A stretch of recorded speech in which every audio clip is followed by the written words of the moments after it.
Safety becomes compelling only when refuge is present.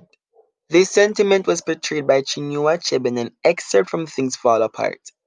Noah, the firstborn of Okonkwo, was challenged with hypermasculinity.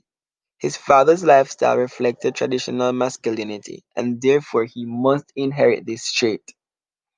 However, it becomes clear to the reader that in the village of Mabanta and the home of Okonkwo, change and tradition battles for place. Achebe portrays to the reader change through religion and traditionalism. Noe must make a decision at this point in his life to choose between change and traditionalism. Achebe portrays this sentiment through the employment of foreshadowing. Through the title of the book, it becomes evident to the reader that in order for change to occur, one must experience dynamism. This is showcased where the static environment created in Mabanta is challenged with Christianity. As the title foreshadows the excerpt, it becomes clear to the reader why things begin to fall apart in the home of Okonkwo. It is through the title of the novel that the theme traditionalism and hypermasculinity is explored. Achebe continues to explore these themes in the novel through the employment of allusion. It is through the biblical allusions disclosed in the excerpt that it becomes clear to the reader why religion is a safe haven for Niue.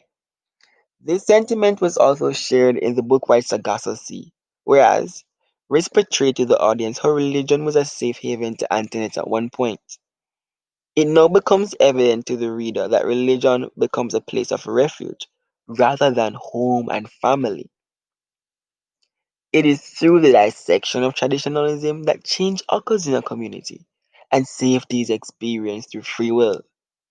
As the novel progresses, Achebe portrays to the reader the technique foreshadowing.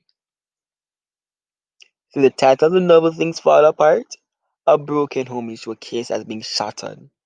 It becomes evident to the reader how the relationship between Okonkwo and his son Noe becomes shattered. It is through this occurrence that Noe must make a decision between traditionalism and religion. In making this decision, the reader is compelled to find out what it means to have a safe space, and if the home and family provide this sentiment.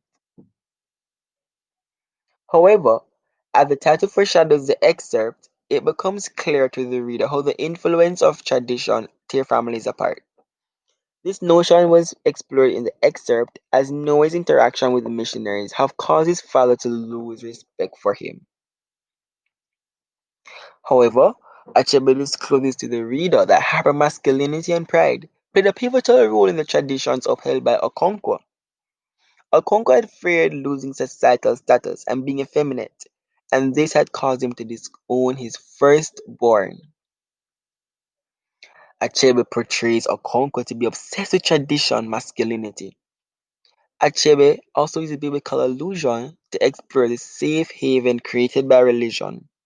This was disclosed to the reader as missionaries sung songs of redemption. It was a story of brothers who lived in darkness and in fear, ignorant of the love of God. This story being told can be alluded to the biblical story of Cain and Abel. In this story, it tells of two brothers growing together and one who has been contaminated by sin.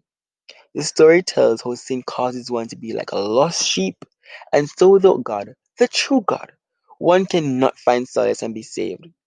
Through the biblical allusion, it becomes clear to the reader how Okonkwo is like Cain, ready to act on mere instincts. As the novel progresses, the book Rise Agatha Sea can be compared to the excerpt as religion provides a safe haven for individuals. Antoinette is taken into Catholic school and she feels safe from